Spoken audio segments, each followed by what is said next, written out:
mingel nde tagami garmi ala ka gaddormi so wona sukundu ɓaleeru e ɓandu meeru.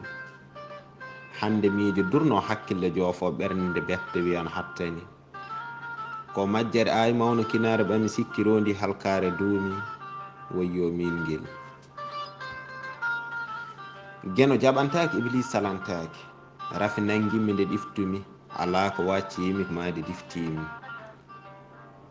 sabu ngalu ala mbo ƴenƴimi sabba saldanje jawde ala no gañirmi nulaaɗa hersaka enɗam renaka waaju e kirjinaali ala fof ko nanaka kono jaɓaka mi yejjiti sababu woodede am ko diina fartange o duna ko hakkille e jimme mingel.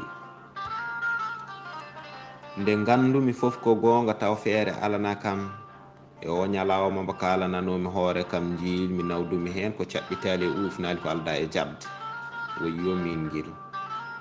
mi miijaki hole batte am e ndu jutndu sawo mi miijaki kala doole makkus kala kattanɗe gegga mingel.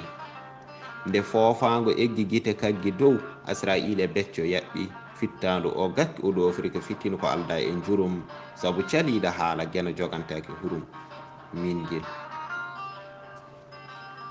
mingel kala fartange mbo keɓnomi e ɗam gurdam e o ñalngu wonti ɓolum mingel ko mbajjiri feccannomi e ɗam gurdam hewde famɗude ala ko nawurmi so wona ko fodannomi ndeysan mingel.